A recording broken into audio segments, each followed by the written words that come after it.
Well, good evening, and thanks for joining us once again for our CSN Special Sports Show. I'm Randy Gardner, joined alongside all of the voices of CSN, Randy Molman and Tom Eichwald. There's several others, but you guys are going to be with us here tonight on the show. We're going to talk to Dr. Rocky Streb, who's our athletic director, to find out a little bit more about what Misha and CBC are doing during the break here. We're also going to have Nate Latch, our communications director, on the show to talk about our social media. Also, Randy Staub, our CBC hockey coach, is going to join us a little bit later in the show. Tom, we'll start off with you. We talked last week, a lot of great feedback from hearing from the coaches, but man, do we miss CBC sports. We do. Doing a lot of, of course, last week we had Founders Week where we were going through some of those old games, so at least we got to see those, but I've been doing a lot of daydreaming, shifting gears, in the middle of typing something, you just shift gears and you're in a press box calling a game, and I just can't wait till we're back at that more regularly. And Randy, your schedule when you're in broadcast season, you're doing things basically almost every night. How much is this hurting you? Let's just say that I went out to teach my 12-year-old how to play a little tennis earlier tonight, and I started broadcasting it. So it's not good. I mean, everything I want to do, it's just, look, it is what it is. We have to stay safe, but boy, I miss it. I miss it a lot. And I miss seeing you guys. So let me ask you this, Randy, with your kids at home, do you take and actually try to teach them play by play? Will they follow in Dad's footsteps? No. My kids get tired of me walking. They hear me enough when they go to the games, and then whatever games I'm working and they go and they hear it.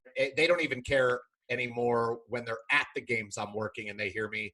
Because after the games, I'll say to them, "So what'd you think? Did I do okay tonight?" And they all say, "We didn't really pay any attention." So I don't think any of them are going to probably follow in my footsteps, most likely. Yeah, hey, I got the same thing my entire broadcasting career. I'd come home and nobody even watched. So yeah, exactly. Nothing new, right? All right, we're going to bring in Dr. Rocky Streb with us now. Dr. Streb, our CBC athletic director. Glad you could join us here on the show. We've got a lot of questions for you, but we're going to start off first, Rocky, with where Misha stands with the state of sports here in the state of Missouri.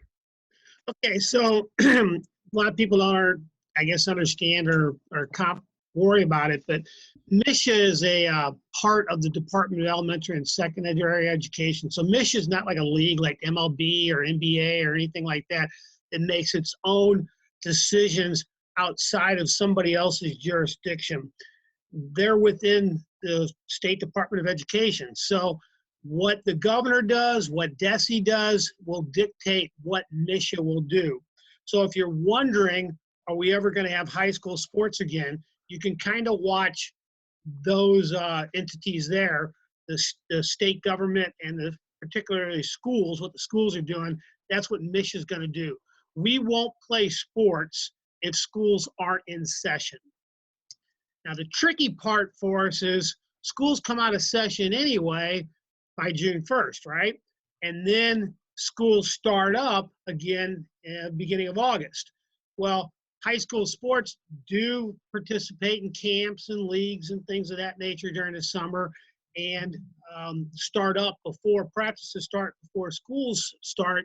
So if we can't start sports until school starts, does that mean we can't start sports until August 12th, 13th, 14th, whatever day the school starts? And that's kind of the question at this point. When are we going to be able to start? Who exactly will make that decision, and on the basis of what? I think if we look at what the health departments are doing within the individual counties within the state, St. Louis City, St. Louis County, St. Charles County, where we're most affected, we're going to follow what they're doing in terms of stay at home, crowd restrictions, things of that nature. Big, long answer. Sorry about that. Rocky, just first of all, my compliments on the quarantine beard. But it's looking really nice and full. Looks like a fresh trim, very even. Good work. Thank you. I was going to go with the stash and fit in with the boys, but you could have. Maybe Randy will have you on a news broadcast this week, and we can bring him back. But just a little bit about other states. I mean, we in Missouri, of course, there's absolutely nothing going on. Probably the trend nationwide. I imagine that the Missouri response has been very similar to other states across the country. Yeah, we're in a vacuum, but we don't live in that vacuum. So the MISHA is a part of the National Federation of Interscholastic Athletics. So they all think together. They do conference calls. All the state associations do conference calls in one big national call. We've been doing conference calls as individual district and building athletic directors with our state association. So everybody really knows what everyone else is doing. Sure, there'll be some guys jump off the ship, so to speak, and go do their own thing in certain states. But I think Missouri's going to not be the most aggressive, but also not be the most progressive, I guess would be the word. So, hey, Rocky, what's up? Hi, Rand. Good to hear you. So I'm good. So my question stems more around, so you're talking about trying to line this up with when school's about to start. How difficult do you think it will be in the summer when camps are supposed to be starting, football camps and soccer camps and all those camps for the fall sports? That's going to be real. They're going to be treading lightly on that, I'm assuming, too, especially to your point when you're not back in school yet. So do you know how they're going to treat camps? We don't. I think we will, as an institution, be able to autonomously make that decision. But it's going to be dictated by local health boards. So we have students from St. Louis City, students from St. Louis County, students from many other counties around the area, even the state of Illinois. If St. Louis City is restricting its people to crowds no bigger than 20, then that's what we're going to need to do. We're going to need to comply with the most restrictive, really, in this instance, the most restrictive. So that's my biggest concern. Yeah, a gym full of kids sounds like fun, and it's what we do in the summer. But given the concerns and the things that we've been doing lately, that's probably not going to happen. We're even planning, we were talking about this in a conference call with the conference schools today. We're planning on hosting football games, soccer matches, things in the fall with no crowd, just the teams playing. We're prepared for that as well. Wow, that'll be something different. Tom, we'll have to pipe in our own crowd noise for something like that. We can do that. We can bring in some. We can start an intern program. We need crowd noise interns. Rocky, one more question before we let you go. In view of those fall sports, one of the big off-season issues is contact days and non-contact periods. In short, when can a football coach run workouts with his team? When can a soccer coach do that? Is that going to be affected, and are you seeing changes made to the contact days rules? It is made some changes. That has been affected. The MISHA Board of Directors made a decision last week on Thursday. The contact rules, normally you're limited to 20 days contact over the summer. That's out, unlimited. Dead week, as we call it, is out, but the no contact period for fall sports is still in. So what was normally our dead week is still a no contact week, but for fall sports only, not winter and spring. But it also happens to be our student and teacher orientation, so it might as well be a dead week anyway.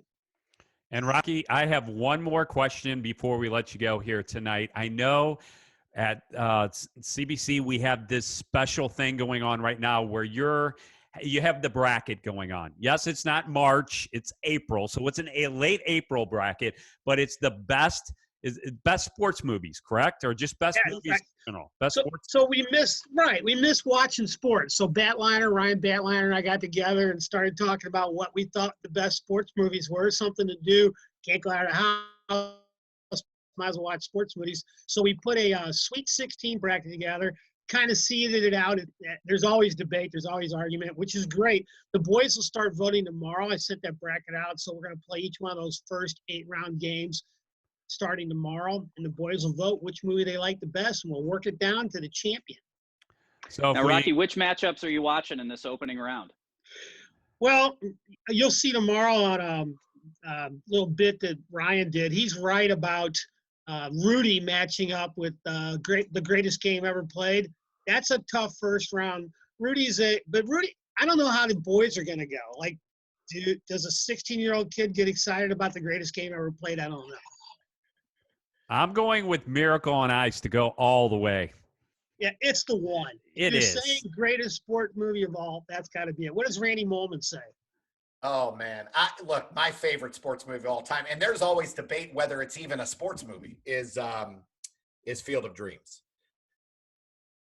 Yeah. So being a baseball guy and growing up a baseball player and fan, Field of Dreams, that was the only movie as a young person that I cried at. Ooh. Now of course with kids I cry at everything, but Field of Dreams is that movie for me where every single time they have a catch at the end, my allergies kick in. So for me, Field of Dreams is my favorite sports movie of all time. But if you broke it up by sports, Hoosiers in the basketball bracket, Miracle on Ice and hockey, football would be tough. There's a few good football movies, I think. We went with a lot of Disney flicks because we wanted to keep it appropriate for the guys. So Field of Dreams did not make it. You're right. It's baseball themed, but it was kind of out there on its own. It wasn't really. Yeah, not necessarily a all sports movie. I get it. Right. Yeah.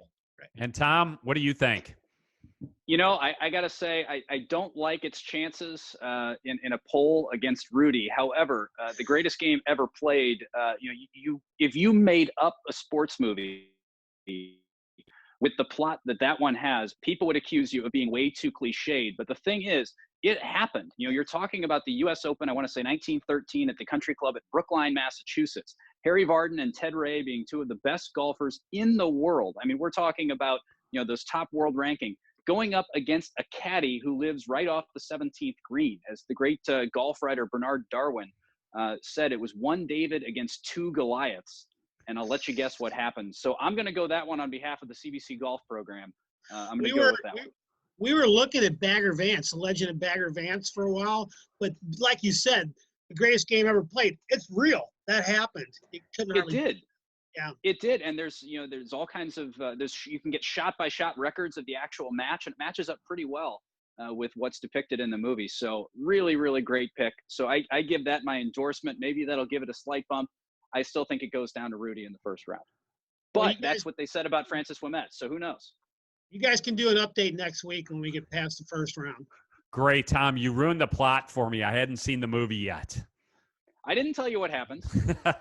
Well, Rocky, thank you so much for joining us here on the show. We appreciate it. We'll stay in touch with you to find out Misha updates and how it affects all the athletes at CBC. Thank you so much for all you do for us.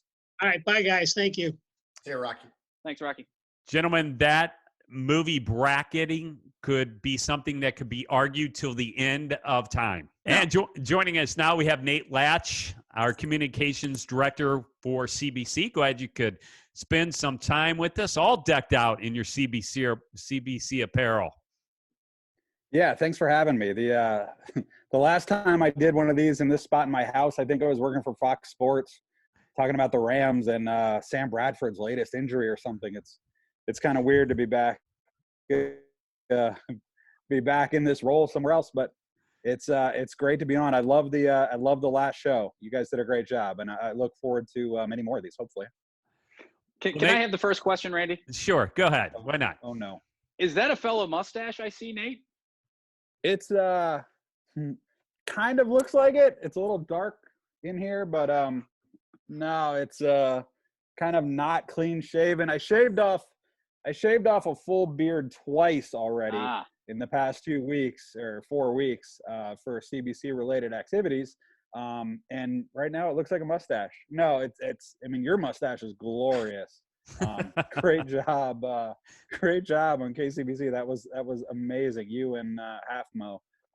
No, it looks like it. I guess I might as well have a mustache. Who knows?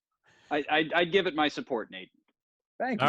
All right, Nate. So let's talk a little bit about CBC and your role. And without CBC athletics, without being at school, talk to us about social media and the impact that plays into what you do on a daily basis.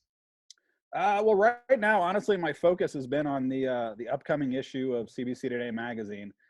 So I've been plenty busy with that. We're trying to crank that out, have a bunch of great stories. about what our young men are doing. You know, like the Ben Young story that's been out there and covered in the news and newspapers, with the senior who's making face masks with the 3D printers for healthcare workers. So there's a lot of great things still happening at CBC. I know, obviously, Randy, you know that, and Tom knows that, and Randy knows, and other Randy, I guess. Randy you number other Randy? two. I don't know. Randy number two knows that, but there's plenty of stuff going on, and it's been a lot of fun to keep sharing all the great stories about CBC. Yeah, sports have been done for a month, unfortunately. Now we have things to look forward to, like the Post-Dispatch all-decade, all-Metro teams. I've actually been involved in that a little bit because of my former work for the Post-Dispatch, kind of helping sort through some of the players that I covered years ago. But that's a great series they're doing, and we just had 6 soccer players land on the first and second all-decade teams. So obviously a huge tribute to CBC Soccer and what Coach Mickler has done, and everybody knows about that storied program. So that's about the most recent thing we've had for sports, unfortunately. And we talked to Dr. Streb a little bit about what Misha is looking at right now, past, present, and future. You look at next year, you get into the fall, and if there would be regulations where we can have no fans in the stands, talk to us about your thoughts and how social media and the influence of CSN would stand to benefit the community to be able to even access a game with their grandkids, friends, neighbors. Yeah, I mean, obviously, you guys do a great job, and I know you get comments all the time from out of town alums, fans, grandparents, all those things. I was actually thinking about this in regards to the baseball season a couple weeks ago, because if you think about it, you could play a baseball game with the teams in theory without fans, and it would severely limit the number of people in attendance. Obviously, I think all of us were at the basketball game at against Francis Howe, the last playoff game, and a very limited crowd. And unfortunately, I think everybody was okay after that. But with some of these spring sports, now you would have a limited number of people actually in attendance in some cases. But it's going to be a little harder for a football game when you could have 2,000, 3,000 people who want to be there, especially with the cadet schedule this fall, playing teams like East St. Louis early on. That would be harder to keep people away. But with social media, with the immediacy of what you do with the Cadet Student Network, yeah, it's a television quality experience for anybody who wants to watch, and pretty much unmatched in the St. Louis area and in the state of Missouri. So, Tom, I know you had some questions for Nate. I do. Can you talk more mustache questions? No, I'm off that. The viewers are getting tired of it. I'm probably going to have to leave it alone. But don't shave. Can you talk? Well, thank you. That's not what everybody's telling me, but thank you. Could you talk a little bit about the challenge of finding the balance between using social media and email and all of these things to help people feel connected without bombarding people? Because with a stressful time, you certainly don't want to over bombard. Can you talk a little bit about sort of finding that balance and what you guys are trying to do in your office to try to strike the right balance? Yeah, it's definitely tough. As you know, the communications that come out of CBC just to parents can sometimes be a couple different things a week, especially lately as everyone's trying to figure out how to make this work and how to communicate everything that needs to be communicated. It's a balance of, I think, with our social media, you've probably seen quite a bit less recently. We have things to share for sure, but like you said, we definitely don't want to bombard people. We're trying to get out the messages that we can, that we need to, but we also know, email especially. I think I've received an email from every company I've ever bought something from about their coronavirus policies, and companies I didn't know even had my email, that kind of stuff. So it gets to be a little bit too much, and we're trying to keep people informed, but yeah, not email out so much information that it just gets lost. I mean, we know how many people open our emails that we send to alums, that we send to parents, that we send to, even the class of 2024. We've been emailing in the past couple of weeks, letting them know what we're doing, what we have going on in the future, and keeping them involved, because obviously they're not quite part of our family yet officially, but they will be soon enough. So. Well, Nate, hey, we appreciate your time. We know you're really busy this evening. We'll have you on the show again to talk much more about CBC and our communications, and we appreciate everything you do for the school, our students, and our parents. Yeah, this was great. You guys, like I said, I the morning videos, I can't wait till I get that email from Mr. Walsh in the morning so I can watch whatever you guys cooked up on KCBC that morning. And these shows and some of the other stuff you have planned, Randy, it's amazing. And I, as a viewer, as a fan, I can't wait to see what you guys produce. So thanks for having me. It's great to actually see you guys. Hopefully before long we'll see each other in person. But stay safe. Thanks for the opportunity, and talk to you later. Sounds great, Nate. Thanks so much. Once again, Nate Latch, our communications director at CBC. And Tom, Nate is at every game. He's always there shooting pictures, putting out social media. He's pretty much doing everything, keeping us connected with the public. Yeah, and you and I have talked a little bit about this, Randy Gardner. It's about to get way more confusing with the Randys, but CSN and the communications is kind of like a community glue that allows people to stay connected to CBC. There's so many people out there that want to stay connected and know what's going on at CBC, and sort of satisfying that sort of desire for connection is a tireless job. And Nate does it really, really well. So tremendously grateful for all the effort he puts in to keeping people involved. And joining us now, who's been in the waiting room for at least 20, 25 minutes, Randy Staub. It's almost like being in the penalty box waiting to get back out on the ice, huh? A lot of similarities there. Yeah. Randy Staub, our CBC hockey coach, glad you could join us. And, you guys just barely got that hockey season in time before this all hit.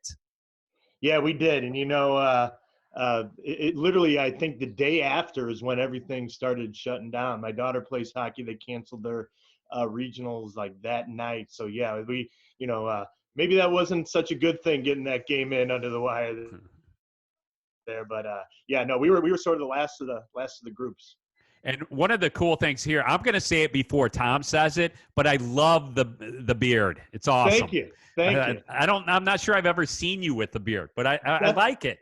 Yeah, thank you. It's a lot. When I was younger, I had a beard, but it was not near this gray. So that's definitely a gray beard. That's for certain. And if you look on the screen right now, you have 3 Randys. Can the world get any better than 3 Randys? I was saying before the show, I don't think I've ever seen a show that had 3 Randys on it at once. That's the new name of this show: 3 Randys and a Tom. Tom, your honorary name is Randy Eichwald for this show. I am indeed honored, Mr. Gardner, Staub, and Malman. Randy, as like the stash too, by the way, Tom. Thank you very much.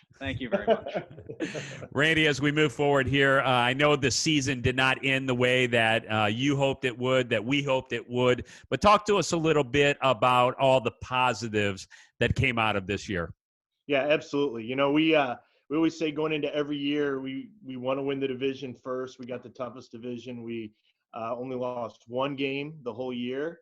And, even that final game, we had a stretch there, where we made maybe a handful of mistakes and 3 of them ended up in the net. So, it just comes down to, obviously the seniors, your heart breaks for them, but for the young guys, it's a learning experience, and you learn, you practice to limit the mistakes and all that kind of stuff. And you can see firsthand how those mistakes cost us goals. So hopefully it's a learning experience, but yeah, no question that, it's hard to, at the time they're devastated and all that, but they definitely had nothing to hang their heads about. Coach, I didn't get to see a ton of the games this year. I did work 1 game, and the style of hockey you guys play is so exciting. The crowds at these games, especially for the MCC programs, I mean, the crowds at these games are unbelievable.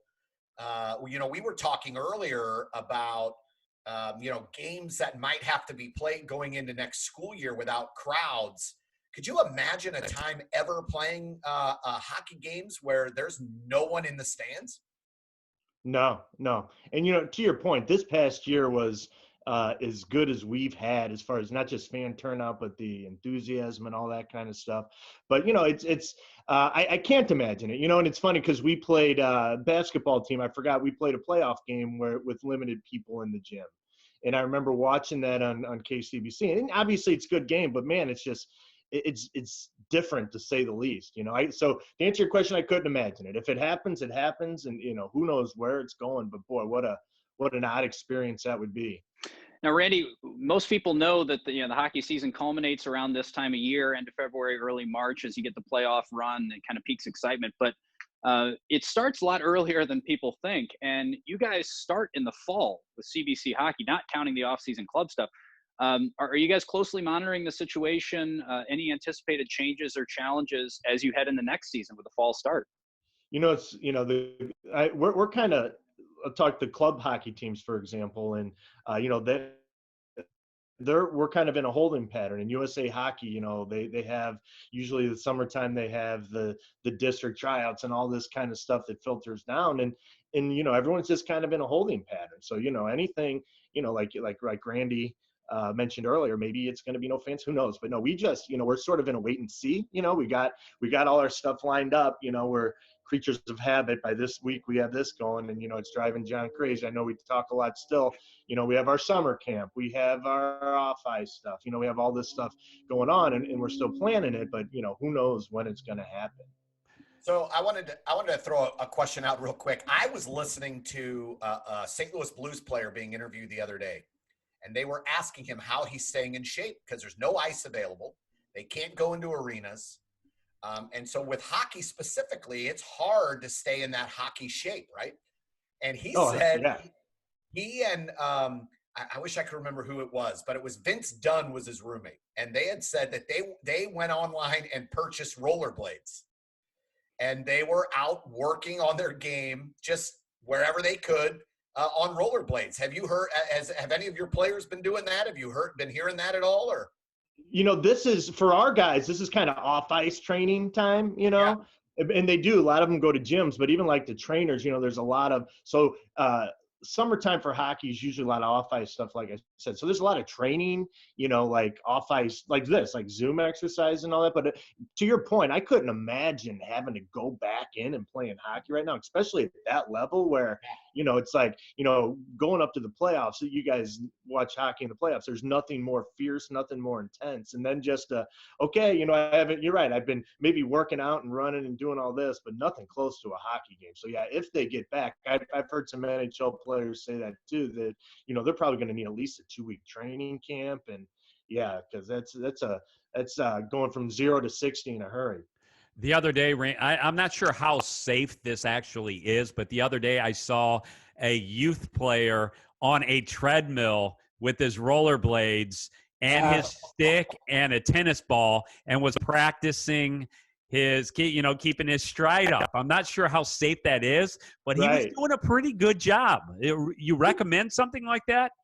Hey, if it works, balance, it shows me he's working on his balance, and that's pretty impressive. Yeah, whatever it takes, it's like anything, you guys know this, you're locked up like me. I'm starting to put the pounds on a little bit and trying to figure out, different ways to exercise and walking and all that kind of stuff. But yeah, for our guys, I couldn't imagine this happening when I was in high school, for example, obviously.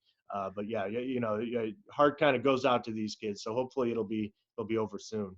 And Randy, last question here for you. We talked about that scenario of playing sports without fans.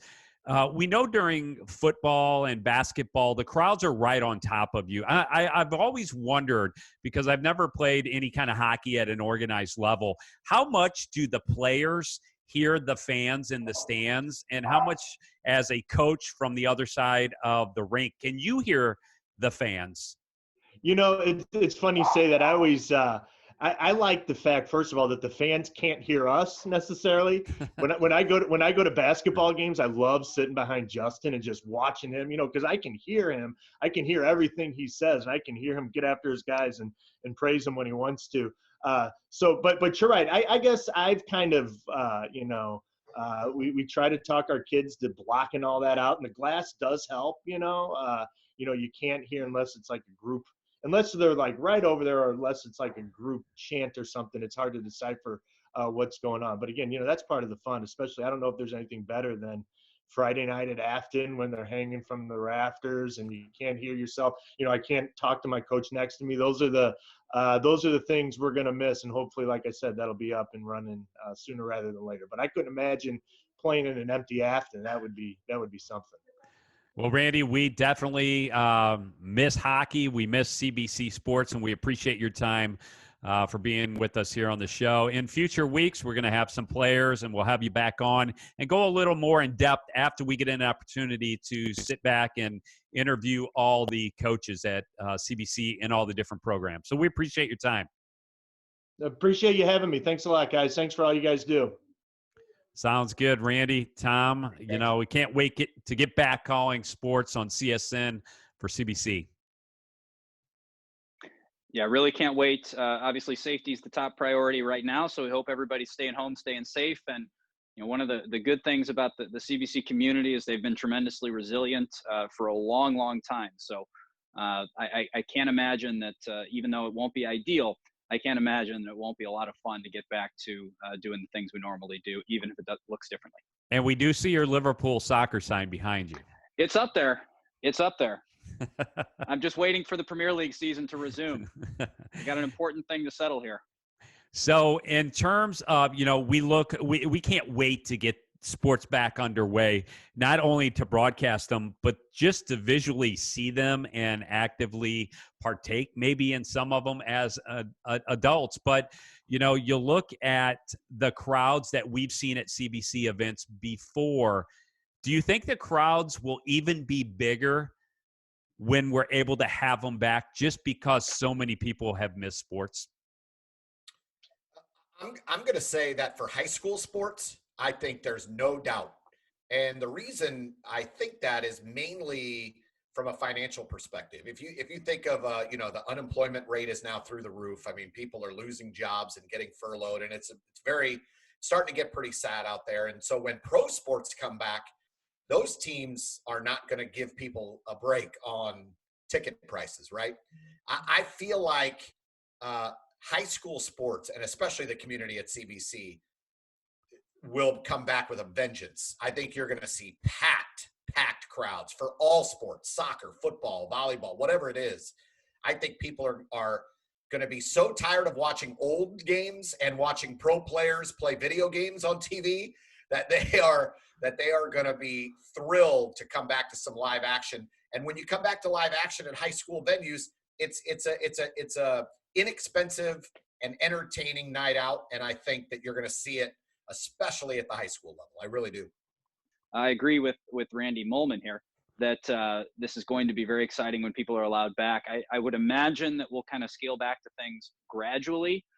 So it may not be exactly right away where you can fill a stadium, but as things start to loosen up, I think over the course of the next academic year, hopefully, we'll see those crowds that they might start small of necessity, but I think they're going to grow throughout the year, and we're going to be in for quite a ride.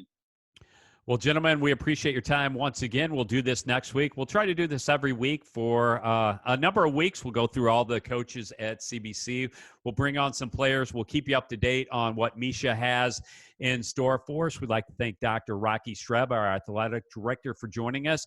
Randy Staub, our CBC hockey coach, and Nate Latch, our CBC communications director. Well, guys, it's been a lot of fun. It's always fun to just, even if it's on this forum where we can sit and talk face to face, it's always a lot of fun keeping everybody entertained and talk to them about CBC sports. And over the next couple of weeks, we're also going to have some informational and educational shows about what we do academically at CBC. There's a lot of great things going on right now with our students and teachers. There really are. Folks are going to get to hear what's going on in the areas of STEM and leadership, which are such flagship programs for CBC. They're also going to get to hear, I was able to do a mission and ministry updates with some of our student faith leaders. You'll hear from them, as well as a guest appearance, a special guest appearance by the auxiliary visitor for the Midwest District, Brother Chris Englert, who was kind enough to take some time out to chat about what's going on throughout the Midwest District. As remember, there's other LaSallian schools in very similar situations. Guys, thanks so much, and thank you for joining us here on CSN. We appreciate it. We'll see you soon. Stay safe, everyone.